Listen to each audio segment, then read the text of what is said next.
मैंने ब्लॉग में आप सबका स्वागत है। देखो भाई यहाँ पर रोशन भाई खड़े हुए हैं। ये देखो भाई ये धीरू भाई हैं। देखिए भंडारा चल रहा है यहाँ पर, हम लोग पानी परस रहे हैं। ये देखो भाई पानी लिए हैं। ये देखो ये देखो फटासिंग सब्जी पस रहे हैं। डॉक्टर जहरीला डॉक्टर जहरीला। पप्पू ये देखो भाई पप्पू सिंघानिया खाना खा रहे हैं। ये देखो भाई, ये देखो भाई खाना खा रहे हैं। यहाँ सावन जहरीला खड़ा है। कहा ये देखो भाई लाला भाई खड़े हो चुके हैं। ये देखो अकेले मुट्ठी मारा था। ये देखो और ये बब्बू वहाँ पर रगड़ते हुए जा रहे हैं। ये देखो भाई ये बब्बू रगड़ते हुए जा रहे हैं।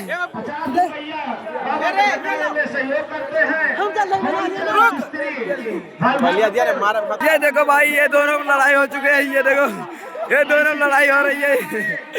ये देखो भाई सावन भाई ये देखो देखो बब्बू लौट कर दोबारा लड़ाई करने बोल रहे हैं। देखा सब झूठा मत लाइट जला भैया। ये देखो भाई धीरू ये सुभाष भाई आ चुके हैं आज लखनऊ से। सुभाष लखनऊ से आ चुके हैं। ये देखो भाई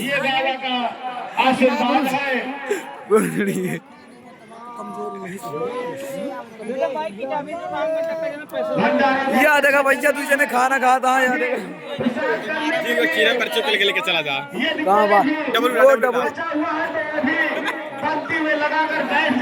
वो डब्लू कहाँ? ये हमारे यहाँ ये देखो नंदपुर चार्ज में। ये देखो भाई यहाँ पर पूरा गैंग बटर चुके हैं। वहाँ पर देखो लड़ाई हो रही थी। ये लाला भाई अकेले में खड़े हुए हैं। भैया सीताराम हमारे बहुत अच्छा। ये देखो बब्बू जहरीला सीताराम हमारे कौन प्रधान ये बब्बू जहरीलो नहीं आने दे रहे हैं। अरे मेरे पापा बना लिए इधर घुमा के। ये देखो दादा आएगा भाई आ देगा। ये बुब्बा जा रहा है। बैठा देना, बाकी सभी को सम्मान से खिलाना। हमारे बुब्बा मेनिया खड़ा है भैया देख लिया। बेटा तुम्हारे यहाँ चलेंगे आज रात में। तुम्हारा बुब्बा है ना हम तोरे के चल भाई।